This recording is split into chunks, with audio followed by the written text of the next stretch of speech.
When the market is down, then you can be sure of one thing, okay? That Tom Lee comes on CNBC and will talk us through it. And he's not only talking us through it, but he also explained his point of view as the chairman of Bitmine, what this means for Bitmine and Ethereum, and why he disagrees with one of the most legendary billionaire investors, Ken Griffin.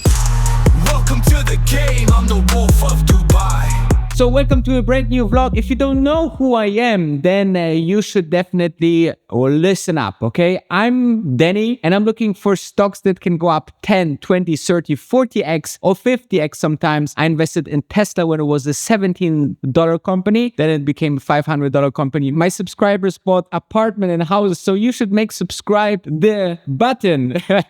My main channel, and also here where you are watching this now, my second channel. Subscribe to both because we are pushing out 2 videos per day on the markets, on the, currently very bearish markets, on the situations. And if you want to trade in those kind of volatile markets, which is the best moment to trade because you can make money on the downside as well, but you have no idea how to start day trading, then x10daytrading.com is the right thing for you because we trade for you with our special software. If you have $10,000 or more, schedule a call with me and then you can use our software and we see if we can help you as well. Now, Tom Lee is always coming on CNBC, okay? And remember one thing, CNBC is about to get viewership, okay? So every single dip, they trying to find out what's the reason, are we overvalued, is the AI a bubble, and so on and so forth. So they can get those names and dropping those like Ken Griffin, billionaire investor, one of the most successful hedge fund guys, and Tom Lee, the market specialist, the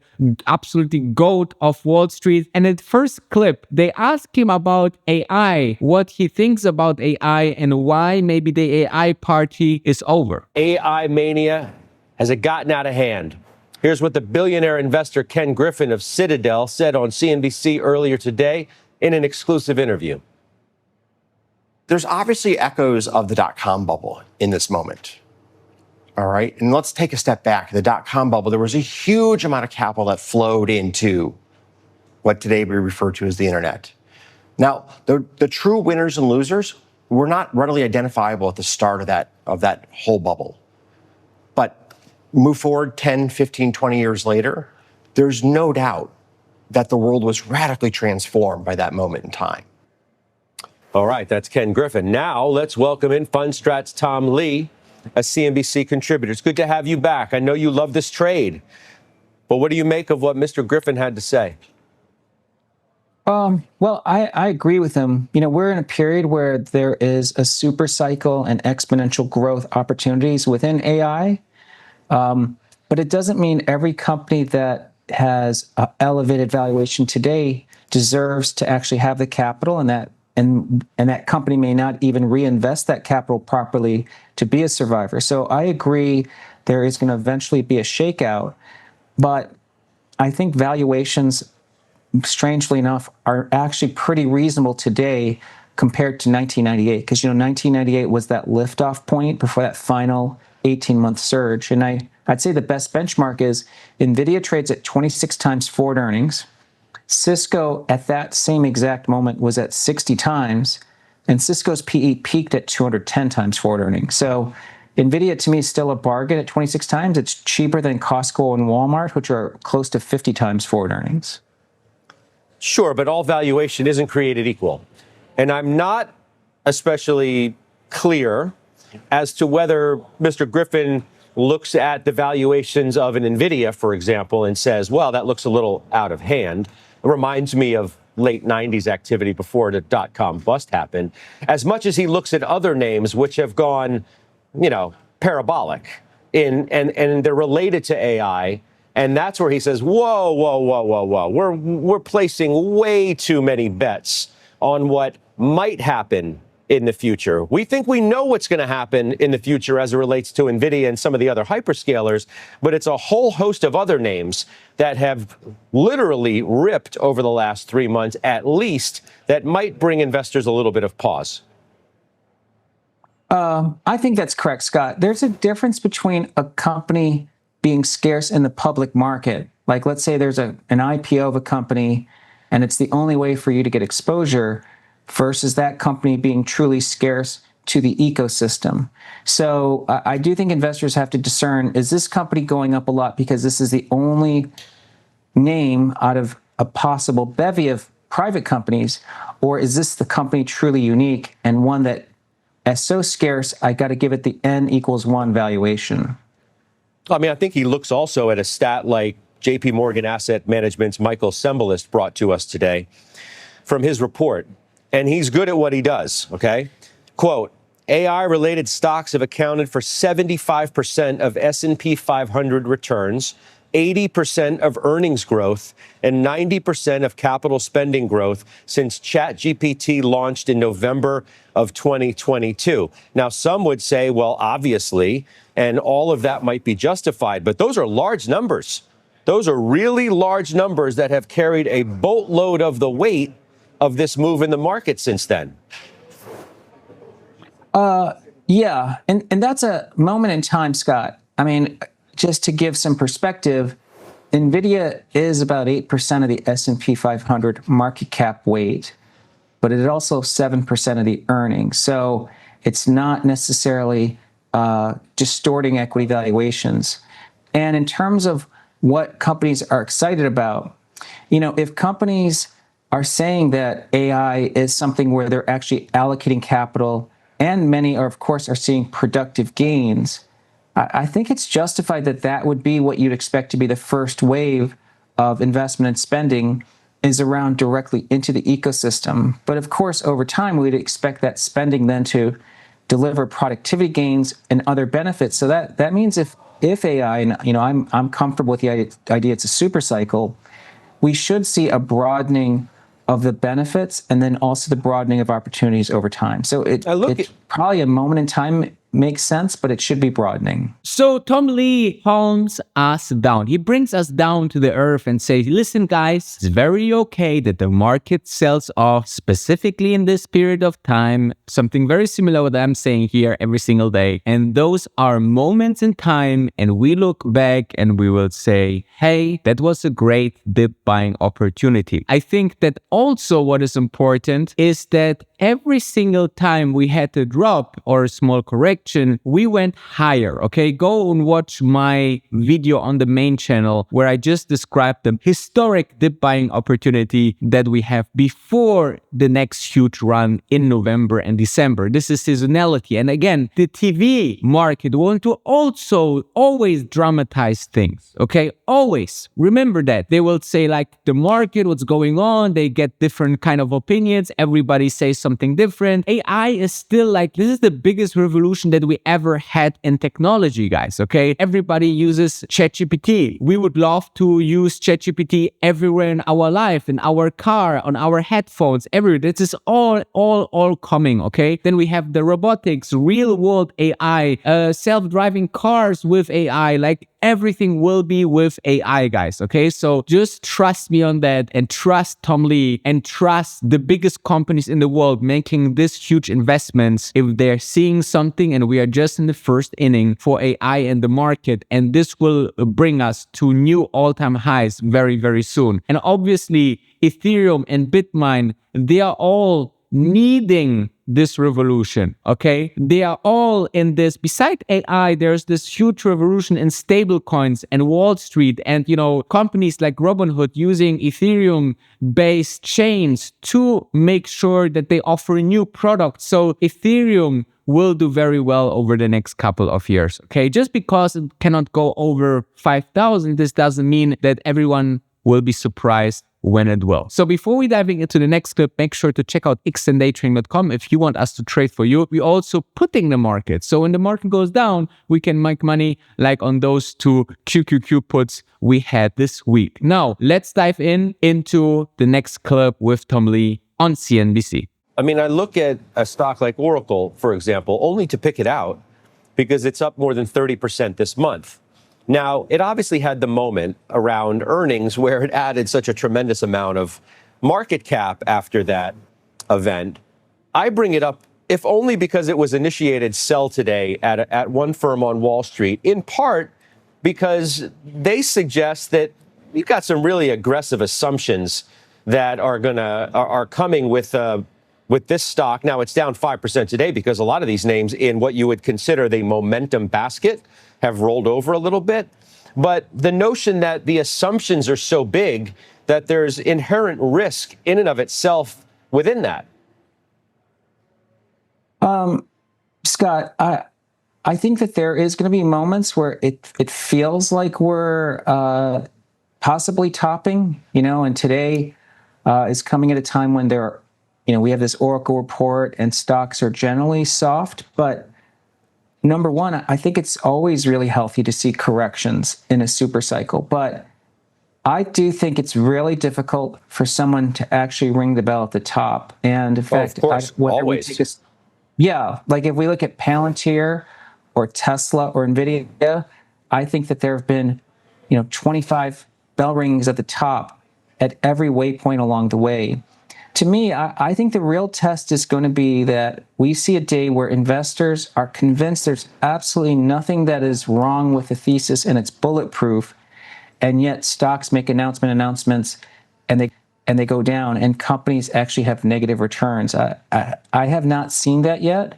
In fact, to me, it's reflexive to see that every time markets flatten out after posting gains, we have a lot of people declaring the top. To me, that's a really healthy sign that there is very little conviction about this bull market, and I do think it's healthy to actually see the skepticism. So I'm not opposed to seeing like these reports, but it's healthy. Do you think that equities are especially vulnerable here, as we wrote in our intro today, as BTIG suggests they are the most since the April low? Do you feel the same? I should also mention it comes within the same context of commentary recently from the Fed chair, who didn't go out of his way when he answered the question about the equity markets to suggest it's wildly overvalued. But nonetheless, he did say that stocks are fairly highly valued. He could have said, I think they're fairly valued. He didn't. He said they're fairly highly valued when he answered that question. You put that into the mix, too, when you consider your answer. Yes. Well, I have a lot of respect for Fed Chair Powell, but I don't remember the last time any FOMC member actually said stocks are attractively valued, because I don't think it's their job to comment on equity valuations that way. And if we think about where, again, market valuations are, I'd be very concerned if the most important stock like NVIDIA was trading at a multiple that couldn't deliver returns. But it's the most important company in the world, 40% plus revenue growth. It's trading at 26 times forward earnings, which is hardly demanding for a company that makes a product that every single company in the world that is involved with AI actually needs. They can't replace it with anything else. So I don't think it's expensive. When you ask about April lows and valuation vulnerability, I think there's really two big differences. One is monetary policy was actually quite tight in April, and the risk was actually the Fed wouldn't even consider intervening, and yet markets managed to stage a 30% rally. Today, we have a Fed that's not necessarily pounding the table that it's in a dovish cycle, but they've understood that they need to now use their hand to support employment. That's a sea change, actually, and as we know, ISM's been below 50 for 31 months. It's the longest stretch in the history of the ISM index. I think if the ISM breaks above 50, that's a recovery in confidence in capital spending.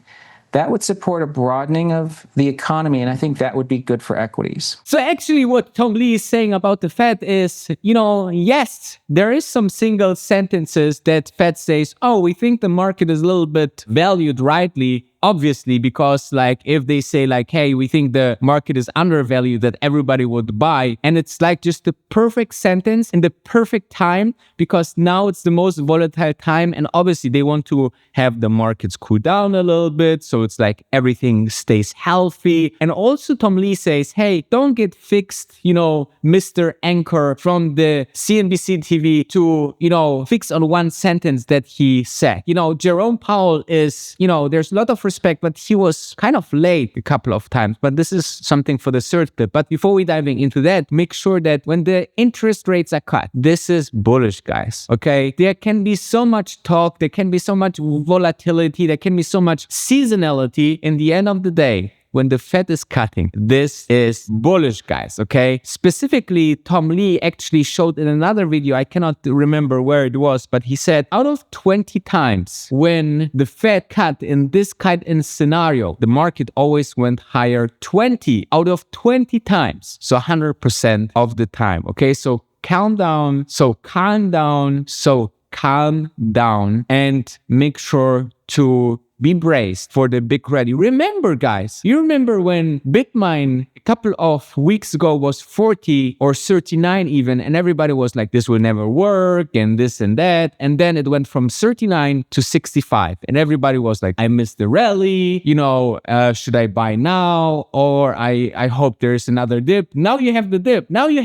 And maybe it's the last one for this year. And then everybody like, oh no, I think it doesn't work, or, it's always the same. The stock market will always put you on a freaking roller coaster, okay? This is what the stock market is all about. Stocks go up, stocks go down, and let's dive into the next final clip of Tom Lee. And this is quite juicy, actually. Let's wrap this, Tom, with your reaction to a little bit of what Ken Griffin said. If he's right, and we have one cut for the remainder of the year, and that in his words, it's coming, about inflation from tariffs, would your forecast for this market be wrong? Scott, if the Fed does one cut, I think that markets would interpret that in a good way, in the sense that they'd rather see the Fed cutting into a strong economy rather than weak. So I don't think that that's necessarily a negative. But I think one thing that needs to be clarified, because I'm listening both carefully to what Nick said and what Ken said about inflation coming, there is this idea, and Fed Chair Powell talked about it, which is that there's the imputed effect of tariffs coming because these tariff costs have been absorbed and now they're working their way to the consumer. That's what the Fed would call an imputed inflation rate. That the effect was already felt, the charges are in place, but it takes a while for it to show up in a statistical way. That was exactly what happened with the housing prices. That housing prices surged in 2021 and 2022, but it became imputed inflation in 2023. We know that the Fed was lagging in its easing because of that imputed shelter inflation, but the reality is they should have been easing sooner, maybe not 50 initially. And so I think that we have to be careful. When the Fed's talking about that imputed effect, it doesn't mean we have to start a new hiking cycle just because it takes a while to show up. So he says that the Fed actually is always late, okay? This Fed chair, Jerome Powell, is always late, okay? So, but not only that, he says something which is absolutely amazing. He says that, let's say because of tariffs, because of, tensions in the administration, that there's risk that inflation will come back. There's risk that the tariffs will have an impact on the employment market. It will have something to do with also the earnings, that tariffs will impact the earnings. But in the end of the day, this was one of the best earnings season we ever had. And we are already in the first earnings after the tariffs. And we know that after the tariffs, also many countries agreed with the US to not have that much high tariffs, right? So think about it. It's very, very, very, very important to read through the lines. And Tom Lee says this perfectly. He says, just because of that, the Fed will not start a new hiking cycle, okay? That would be like something where I say, okay, you know what? Get your cash out of the markets and wait on the sideline, because never fight the Fed. I, for example, sold a lot in 2021 when I saw that the Fed will raise the rates. This is one of the most important parts to get your money out of the market and stay cash. But now when the Fed cuts and we're going into the year, this is now the time to put your money into the markets, okay? This is the time to be into the markets, okay? Where you want to put it else, right? So it's very, very important to understand that and to always be, forward looking and understand like, okay, is this just a lot of panic or is it like really like fundamental, like, and this is what Tom Lee does does like phenomenally. Okay. He's like always saying like everything in a calm way, backed by data, a lot of experience. Like, he's so long on Wall Street. He have seen the dot-com bubble, the housing crash, the COVID thing.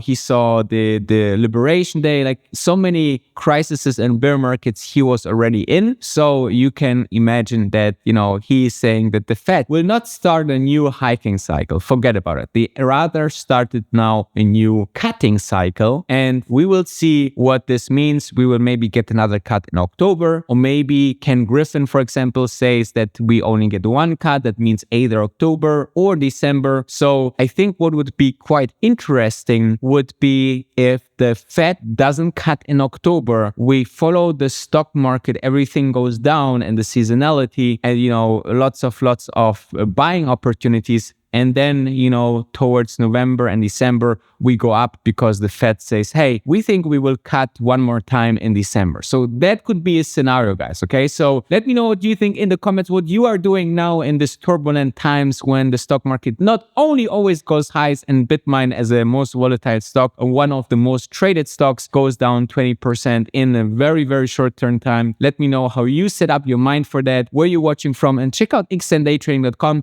And I see you tomorrow for a brand new video. And don't forget, the grass is greener always on the other side.